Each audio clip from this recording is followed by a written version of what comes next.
أعوذ بالله من الشيطان الرجيم بسم الله الرحمن الرحيم قال رب اشرح لي صدري ويسر لي أمري واحلل عقدة من لساني يفقهوا قولي ربي زدني علما ربي زدني علما ربي زدني علما اللهم اجرني من النار اللهم اجرني من النار اللهم اجرني من النار اللهم ربنا آتنا في الدنيا حسنة وفي الآخرة حسنة وقنا عذاب النار وقنا عذاب القبر وقنا عذاب الحشر अस्सलामु अलैकुम वरहमतुल्लाहि वबरकातुहू।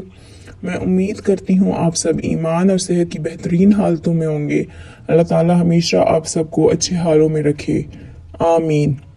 अल्लाह पाक ने दिन में 5 मरतबा हम पर नमाज फ़र्ज की है, जिसको अदा करने के लिए वज़ू करना लाजमी है और वज़ू का तरीका सीखना इल्मुल फ़राइज़ में से है।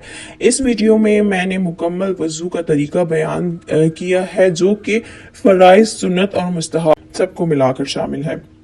अब सबसे पहले मैं वज़ू का तरीका बता देती हूँ। वज़ू के लिए आपने सबसे पहले नियत करनी है, ये सुन्नत है। नियत दिल के इरादे को कहते हैं। दिल में नियत होते हुए ज़ुबान से भी कह लेना अफजल है, लेकिन अगर आप ना भी कहें ज़ुबान से तो भी कोई बात नहीं। लिहाजा ज़ुबान से इस तरह नियत करें कि मैं हुक्म इलाही बजा लाने और पाकी हासिल करने के लिए वज़ू कर रहा हूँ, और बिस्मिल्लाह कह लें। बिस्मिल्लाह कहना भी सुन्नत है, बल्कि बिस्मिल्लाह वल्हम्दुलिल्लाह कह लीजिए कि जब तक बावज़ू रहेंगे फरिश्ते नेकियां लिखते रहेंगे। अब दोनों हाथ 3-3 बार पांचों तक धोइए। ये दोनों हाथों की उंगलियों का खिलाल भी कीजिए। कम से कम 3-3 बार दाएं बाएं ऊपर नीचे के दांतों में मिसवाक कीजिए और हर बार मिसवाक को धो लीजिए। और अगर मिसवाक नहीं भी है तो आप अपनी उंगलियों से भी दांतों को जो है रब कर सकते हैं।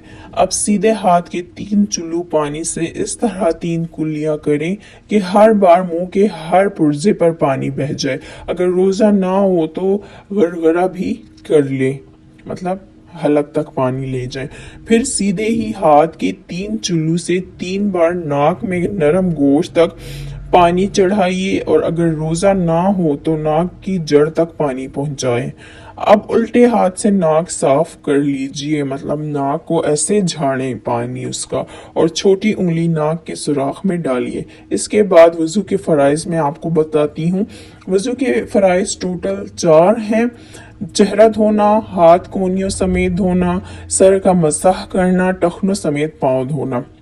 अब सबसे पहले चेहरा कैसे धोना है। 3 बार सारा चेहरा इस तरह धोएं कि जहां से आदतन सर के बाल उगना शुरू होते हैं हमारे माथे पे, वहां से लेकर चिन के नीचे तक और एक कान की लो से दूसरे कान की लो तक हर जगह पानी बहा दीजिए।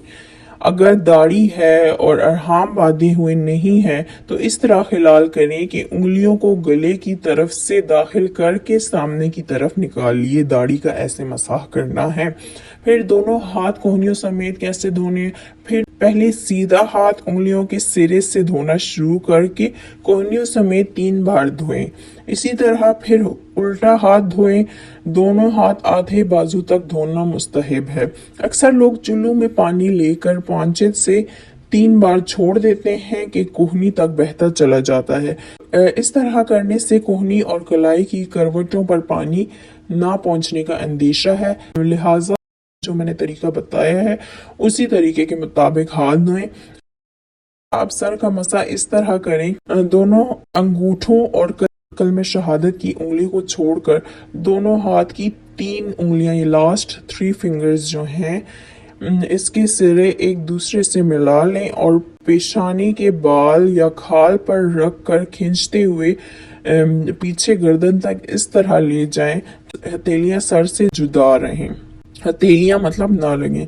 फिर गर्दन से हथेलियां खींचते हुए वापस जो है आपने इधर माथे तक, पेशानी तक लेके आना है। कलमे की उंगली और अंगूठे इस दौरान सर पर बिल्कुल मस नहीं होने चाहिए। फिर कलमे की उंगलियों से कानों की अंदरूनी सतह का और अंगूठों से कानों की बाहरी सतह का मसाह करना है, और छोटी उंगलियां कानों के सुराख में दाखिल करनी है और उंगलियों की पुश्त से गर्दन के पीछे हिस्सा का मसाह करना है।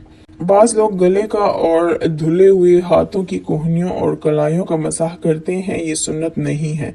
سر کا مسح جب ہم نے کرنا ہے تو اس سے پہلے ہم نے جو ہے اپنا ٹیپ جو ہے بند کر دینا ہے، کیونکہ پھر جو ہے ٹائم لگتا ہے اور اس طرح پانی کا جو ہے ضیاع ہوتا ہے، تو یہ گناہ ہے، تو آپ نے ٹیپ بند کر دینا ہے۔ پھر اینڈ میں جو ہے ہم نے پاؤں دھونے ہیں، پہلے سیدھا پھر الٹا پاؤں، ہر بار انگلیوں سے شروع کر کے ٹخنوں کے اوپر تک، بلکہ مستحب ہے کہ آدھی پنڈلی تک 3 بار دھو لیں۔ دونوں پاؤں کی انگلیوں کا خلال کرنا سنت ہے۔ اس کا مستحب طریقہ یہ ہے کہ الٹے ہاتھ کی چنگلیوں سے سیدھے پاؤں کی چنگلیوں کا خلال شروع کر کے انگوٹھے پر ختم کریں، اور الٹے ہی ہاتھ کی چنگلیوں سے الٹے پاؤں کے انگوٹھے سے شروع کر کے چنگلیوں پر ختم کر لیجئے۔ اب وضو کے بعد کی دعا پھر آپ پڑھ لیں، اللہم اجعلنی من التوابین واجعلنی من المتطہرین۔ اس کا ترجمہ ہے، اے اللہ پاک مجھے کثرت سے توبہ کرنے والوں میں بنا دے اور مجھے پاکیزہ رہنے والوں میں شامل کر دے، آمین۔ یہ مکمل وضو کا طریقہ، فرائض، سنت اور مستحب سب کو شامل میں نے کر کے آپ کو بتا دیا ہے۔ اس کو فالو کریں اور درست وضو کریں اب سے آپ۔ اللہ پاک ہمیں عمل کرنے کی توفیق عطا فرمائے۔ جزاک اللہ خیر۔ السلام علیکم ورحمۃ اللہ وبرکاتہ۔